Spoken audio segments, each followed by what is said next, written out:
Hey, it's Wednesday, Couples Devotional. We talked a couple weeks ago about peace, or about Galatians chapter 5. We're going through the fruits of the Spirit.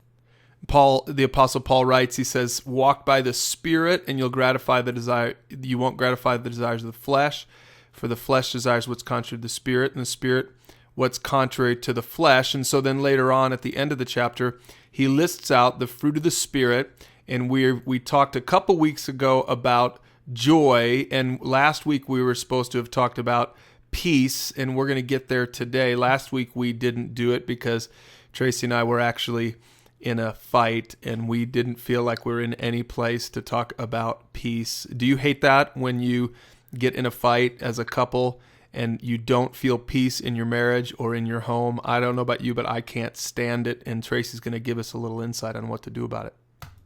So there you have it. Brian and I had a little bit of an argument last week. I don't know that either of us can exactly articulate what it was now, but at the time, we both were quite irritated.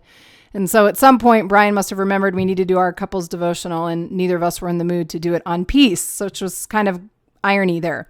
So anyways, here's what we did. We didn't let that continue. So the next morning, after we got a good night's sleep and had some time of rest and a time to kind of get away and think about it, we came back together on Thursday morning and had some conversation. I just want to encourage you guys, if you want peace in your marriage, you've got to get back to those communication skills that we talk about in our marriage principles. You might want to go back and review that, because we have to review that often when we get emotionally charged about situations.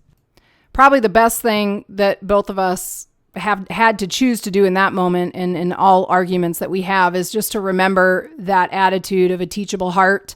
We both had made mistakes in our conversation, and the best way to get to peace is that we both came back together and recognized the things that we had done wrong. We were able to apologize for those right up front, and then we were able to get back into the conversation of where we had kind of derailed the night before, why we both were upset, and it really became more about how we were communicating and not so much what we were fighting about, which we talk about that in the marriage principles also. So just by way of encouragement to you guys, if you're struggling, you're arguing, there's just not a lot of peace in your marriage, get back to the basics and remember that the attitude of teachability, and that you're never going to always be right. Your spouse is never always right, and you both are going to make mistakes. And if you're willing to acknowledge that and put that forward and apologize, peace can become a major characteristic in your marriage. Now, if you want some help with some marriage struggles, Tracy does counseling. You can email Tracy at alpinechurch.org. And she can either sit down and help you through stuff. She does it with couples all the time.